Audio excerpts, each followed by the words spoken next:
Bomb blasts in Mogadishu and a town in the country's Middle Shabelle region killed at least 6 people and injured 10 others Saturday, police said, and witnesses confirmed to VOA.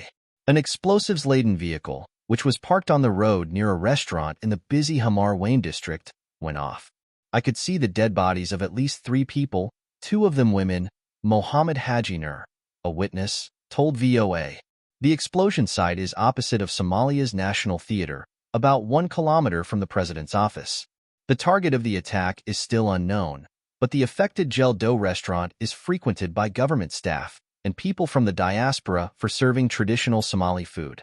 In a separate incident, a bomb planted in a livestock market in Johar City in Somalia's Middle Shabelle region killed 1 person and injured 3 other civilians, Johar Police Commander Bashir Hassan told a news conference. It was not immediately clear who had carried out the attacks. However, the Islamist militant group Al-Shabaab is known for orchestrating bombings and gun attacks in Mogadishu and elsewhere in the Horn of Africa country. Barre addressed UN General Assembly. Somalian Prime Minister Hamza Abdi Barre publicly accused Ethiopia before the UN General Assembly on Friday of actions that he says flagrantly violate Somalia's territorial integrity. This accusation comes as tensions continue to escalate between the 2 neighboring countries since January, when Ethiopia struck a controversial maritime deal with the breakaway region of Somaliland. This region, at the northern tip of the country, declared independence in 1991 but lacks international recognition. Under the deal, Somaliland would lease 20 kilometers of shoreline to Ethiopia in return for recognition, a move that raised alarms in Mogadishu. Somalia currently faces a serious threat from Ethiopia's recent actions, which flagrantly violate our territorial integrity, Prime Minister Barre stated at the UN General Assembly. Somalia has accused Ethiopia of unlawfully attempting to build a naval base and commercial port in Somaliland. Ethiopia's attempt to annex part of Somalia under the guise of securing sea access is both unlawful and unnecessary, Barre emphasized, highlighting the gravity of the situation. Ethiopia, a landlocked nation, has long sought access to the sea, but its move to deal with Somaliland infuriated the Somali government. Barre elaborated on the implications of Ethiopia's actions, saying, "Somalia ports have always been accessible for Ethiopia's legitimate commercial activities, reflecting our commitment to regional trade and cooperation." He warned, though, that Ethiopia's aggressive maneuvers undermine Somalia's sovereignty and embolden secessionist movements, which could threaten national unity.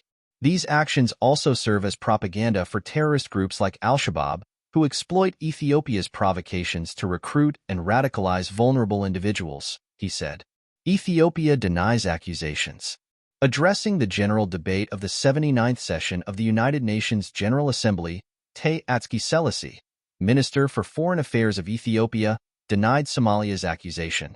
Ethiopia's Memorandum of Understanding with Somaliland is based on existing political dispensation in Somalia, he said. Our objective is a shared growth and prosperity in the region. Similar agreements have been concluded by other states, and there is no reason for the government of Somalia to incite hostility that obviously intends to cover internal political tensions. I therefore reject the unfounded allegations leveled against my country. In a show of defiance, several times Somalia has threatened to expel Ethiopian troops who have been part of an African Union mission against Al-Shabaab militants since 2007. Afire Abdi Elmi, a Mogadishu-based professor of international affairs, told VOA that recent Egyptian military cooperation with Somalia raised concerns in Addis Ababa. The stakes are raised further as Mogadishu has signed a military deal with Cairo and received weapons shipments that have alarmed Ethiopian officials. I am afraid that the unfolding events signal a crucial moment in the Horn of Africa, with the potential to reshape the region's geopolitical landscape and security dynamics, said Somalia analyst Abdikafar Abdi Ward here, who is based in Virginia. Last week, the Somali government accused Ethiopia of sending an unauthorized shipment of arms and ammunition to Somalia's semi-autonomous region of Puntland. Ethiopia must be held accountable for actions threatening to destabilize the Horn of Africa, Barre warned in his speech to the UN General Assembly. As the African Union mission prepares to transform at the end of the year, Egypt has offered to replace Ethiopian troops for the first time. Somalia may also push for the removal of the estimated 10,000 Ethiopian troops stationed in Somalia's regions along the border, aimed at preventing incursions by Islamist militants. Although he did not name Egypt, Ethiopia's foreign minister said that other actors' actions are undermining regional stability. The recent maneuvers of actors from the outside of the Horn of Africa region undermine these efforts.